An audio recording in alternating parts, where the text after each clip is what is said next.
Hello everybody, today we are replacing this apron together.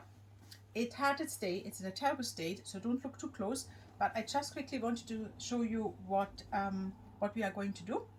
So this apron here has got facings, and with these facings the apron tape just runs behind your neck through the facing and comes down. So the size can be adjusted with just pulling on the apron tape, and the roundness of the facing keeps the tape in. Even if you would hang it leisurely on the neck, it still wouldn't flop out because of the facing.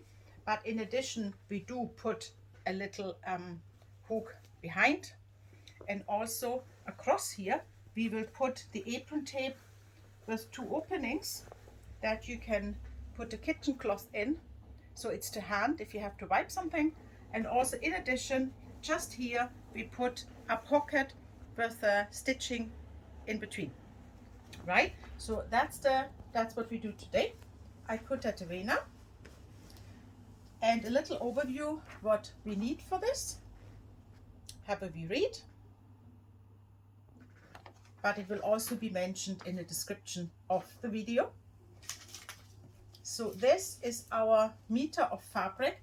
It needs to be a soft furnishing weight, so it's a bit robust.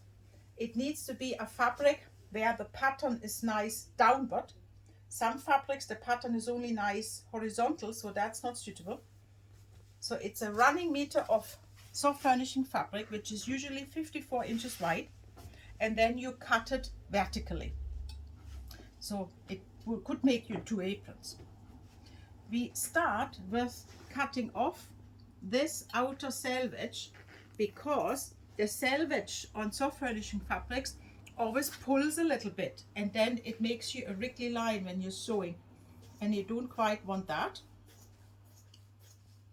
And now we do the preparations for the apron. I show you what we do.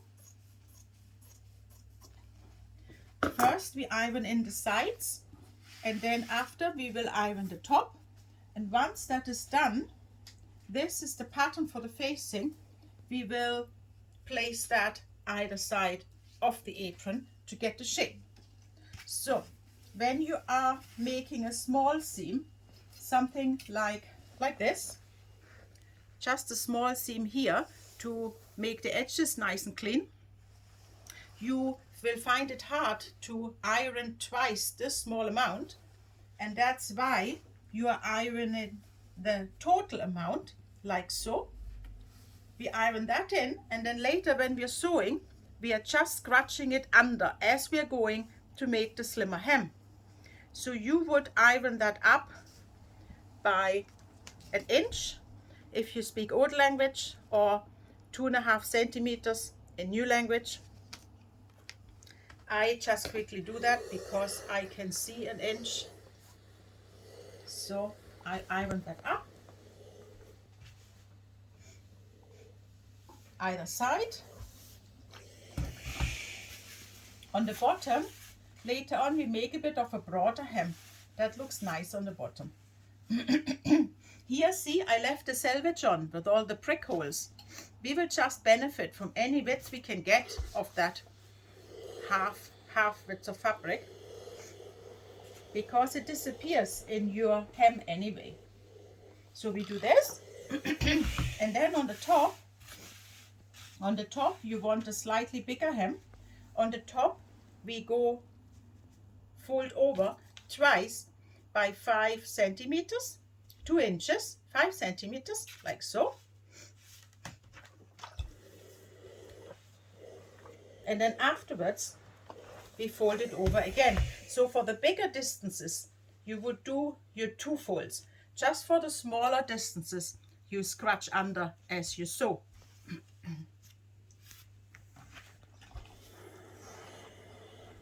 This, and then we do exactly the same on the bottom. 5 centimeters, 2 inches,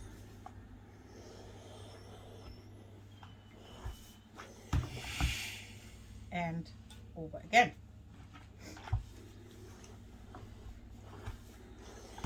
Here you are. So all this to say, the apron now comes from about here to about to the knees, which you can't see now because it's below the table. If you are a very tall person, then obviously you don't make your bottom hem twice 2 inches.